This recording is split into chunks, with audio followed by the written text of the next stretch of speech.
Je suis Traoré Aïssatou. En fait, tout a commencé par cette histoire de pneus. C'est vrai que j'étais un peu bricoleuse et que j'avais la main un peu dans tout ce qui est la décoration et les bricoles. Mais c'est quand j'ai vu les pneus et que je me suis demandé qu'est-ce que je pouvais en faire et comment est-ce que je pouvais les utiliser pour améliorer en fait, comment on va dire, l'environnement ou les enlever de la nature. Donc c'est comme ça que je suis tombée par exemple sur une vidéo où un homme était en train d'utiliser les pneus. Et après cette vidéo, j'ai fait des recherches sur YouTube, bien sûr, où j'ai vu beaucoup de gens, surtout des femmes, fabriquer des meubles, de différents types de meubles, en fait, avec les pneus. Donc, j'ai commencé à apprendre avec les pneus, là, bien sûr, sur YouTube, avant de rencontrer quelqu'un qui m'a formée ici à Conakry. Je suis diplômée en licence de sciences de l'information et de la communication. Et j'ai fait des stages, bien sûr, dans ce qui concerne le journalisme. Mais je ne m'attendais pas peut-être à me retrouver dans ça, puisque quand j'étais encore en formation, je n'avais pas ce déclic-là. Il n'y avait pas cette conscience de protéger l'environnement et tout. C'est venu après. Après, alors que je travaillais encore en tant qu'agent commercial dans une entreprise d'ameublement, c'est venu en ce moment. Donc tout de suite, en même temps que je faisais bien mon boulot, en même temps, je rentrais le soir pour mettre à l'œuvre ce que j'avais appris en vidéo. Donc pour moi, c'est venu progressivement en fait.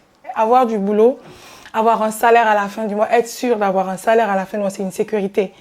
Mais moi, en fait, j'avais une équipe et je n'étais pas très bien organisée au départ pour pouvoir manager cette équipe-là à distance.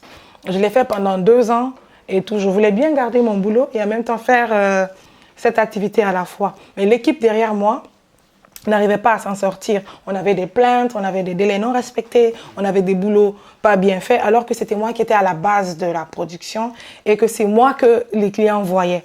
Du coup, il fallait que je sois présente pour pouvoir à chaque moment rencontrer les clients, leur expliquer pourquoi le délai n'a pas été respecté et tout. Donc, je ne pouvais pas faire les deux. Arrivé à ce niveau, il fallait que je sois là.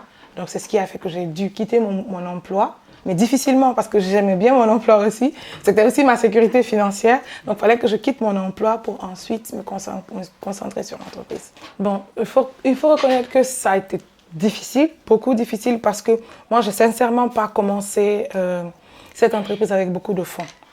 Je percevais un salaire entre 1 million, entre 500 et 1 million. Au début, c'était 500 et puis après 1 million. Donc, c'est avec mon salaire que j'avais que j'épargnais, je me sacrifiais, je mettais tout de côté pour pouvoir progressivement acheter du matériel, pour acheter les outils qu'il me fallait et tout. Donc, quand j'ai quitté ce boulot, j'avais plus ça et le produit n'était pas trop connu. Les gens en parlaient, il y avait des félicitations, on était fiers de ce que je faisais, mais je n'avais pas encore la clientèle qu'il me fallait pour faire vivre l'entreprise. Donc, il fallait beaucoup, 2 fois plus ou excessivement communiquer pour pouvoir avoir les quelques clients dont j'avais besoin. Donc, pour un premier temps, ça a été vraiment dur, il ne faut pas mentir. Parce qu'on était là des semaines, 2 fois par mois. On n'avait pas, en fonction des charges que moi j'avais, loyer et employé, je n'avais pas les commandes qu'il fallait pour couvrir toutes ces charges-là. Et tout. Donc, c'est avec les petites économies que j'avais que je bouchais ces trous pour un départ. À part le pneu, qui est collecté sur place, la plupart des matériaux qui rentrent dans le processus de fabrication viennent d'ailleurs. Par exemple, le tissu, les fils, la colle et tout, les agrafes, tout ça vient d'ailleurs. Peut-être tout ce qu'on a sur place, c'est que le bois qui rentre. On utilise quelques bois en fait pour la structure, pour rendre plus solide et résistant. Il n'y a que ça qui vient ici. Donc, ça faisait que d'abord, il y avait des gens qui ne savaient pas pourquoi, parce que c'est des pneus ramassés. Pour eux, ça ne devait rien coûter du tout. Donc, ils ne tenaient pas compte du fait que on achetait les autres matériaux à part les pneus, il y a les coûts de production, il y a toutes les charges et tout ça. En deuxième lieu, à part les matériaux, la plupart des matériaux qui viennent d'ailleurs, et les outils. Quand nous, on commençait, il n'y avait pas beaucoup de magasins d'outils comme aujourd'hui. On achetait les outils 2 fois plus cher et tout. Et comme moi, je partais moi-même acheter les outils au marché, on se disait, ah, c'est une femme, c'est pas vrai que c'est elle-même qui fabrique ces meubles et que je ne connaissais pas les prix, on me les vendait super cher. Donc au départ, je ne connaissais pas, connaissais pas le réseau où je ne savais pas où il fallait me procurer, voilà, où m'approvisionner des outils et je les achetais plus cher. Et même les pneus. Quand on partait dans des décharges, on partait dans des coins où des jeunes avaient collecté les pneus, ils nous demandaient de les acheter. Parce qu'eux, ils les revendaient à d'autres personnes qui les brûlaient pour prendre le fil de fer qu'il y a à l'intérieur pour mettre dans les marmites que les femmes, dans les fourneaux pour les femmes qui veulent économiser du charbon. Donc, on avait ce défi-là aussi. Comment convaincre les jeunes que oui, nous aussi, on prend ces pneus, mais on n'a pas besoin de les acheter parce qu'il y en a beaucoup. Il y en a beaucoup dans les rues, partout où on trouve des pneus. Et que nous, on les utilise, c'est pour les mettre dans le processus de fabrication pour minimiser en fait le taux de bois qu'on utiliserait à la place. Parce que s'il n'y avait pas ces pneus, c'est le bois qu'on utiliserait à la place. Donc nous, non seulement on contribue à la protection de l'environnement, mais on fait en sorte d'utiliser moins de ressources naturelles. On commence toujours par la collecte. Et comment ça se passe? On repère un coin un espace où il y a beaucoup de pneus, au moins une trentaine, puisque c'est un minibus qu'on déplace pour aller prendre les pneus. Donc, on repère un coin où on peut avoir minimum une grande quantité de pneus. Donc, on prend les pneus, on les envoie à l'atelier. Une fois à l'atelier, on les stocke et on les nettoie au fur et à mesure qu'on en a besoin. Au fur et à mesure, parce que même si on les lavait dès que ça venait, on serait obligé de les relaver au besoin encore avec la poussière puisque c'est stocké dehors. Donc, quand on les envoie à l'atelier, à chaque fois qu'on a besoin de pneus pour faire des fauteuils, on collecte le pneu en fonction de la taille. On le prend en fonction de la taille ou du modèle. Et puis, on vient, on le nettoie, on le laisse sécher. Après le séchage, maintenant, on habille par la mousse que je vous ai montré dans le processus tout à l'heure. C'est après l'habillage de la mousse que toute la structure, le reste de la structure qui est déjà faite dans l'atelier est posée et assemblée. Je crois que je suis partie une fois. On m'a dit que j'étais toute sale en fait en ce moment, je crois que j'avais même pas des gants. Je suis partie sans gants, j'avais peut-être des chaussures fermées, mais pas très sécurisantes pour ce type de collecte de pneus et tout. J'ai une fois un monsieur qui m'a dit qu'une femme aurait autre chose à faire que ça, qu'avec tous les métiers qu'une femme pouvait faire, que c'est dans les décharges que moi je viens ramasser les pneus, que si je n'ai pas autre chose à faire à part ça. Je ne savais pas quoi répondre en fait, parce que c'était une mauvaise réponse mal polie, j'allais faire la même chose que lui. Parler impoliment ou me taire. Je lui ai juste dit que c'est ce que j'avais choisi de faire et que c'est dans ça que j'ai décidé d'évoluer.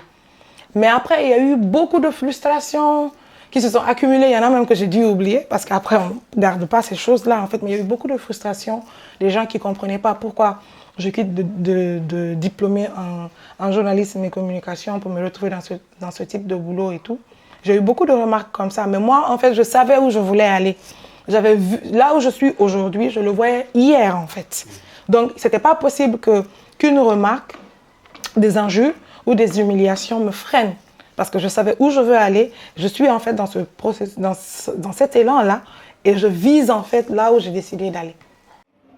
Dans 5 ans plus tard, j'aimerais pouvoir d'abord être l'une des entreprises qui meublent la plupart des bureaux, appartements et hôtels de la Guinée.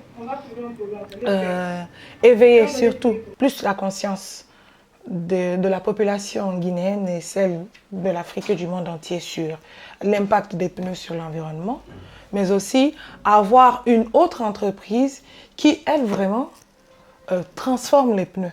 Parce que je ne me sers pas des pneus aujourd'hui que pour me faire de l'argent. Sinon, à ce niveau-là, j'aurais abandonné les pneus pour... Aujourd'hui, je suis connue. Ce format de pneus est connu. De modèle est connu. Je peux le faire avec le bois et abandonner les pneus. Mais j'y tiens parce que c'est sincère en fait quand je parle de protection de l'environnement. C'est pas que pour me faire de l'argent ou pour juste paraître. Donc je veux que dans 5 ans, Kairi puisse transformer les pneus en d'autres matières à part les meubles. Et que les meubles, en ce qui concerne le volet meubles, qu'on puisse avoir une grande capacité de production et étendre notre business à l'intérieur et, qui sait, dans la sous-région. Alors, pour ceux-là qui ont décidé d'entreprendre, je commençais par dire que c'est difficile. Je ne vais pas voiler la face et dire que c'est tout beau. Des obstacles, j'en ai eu beaucoup.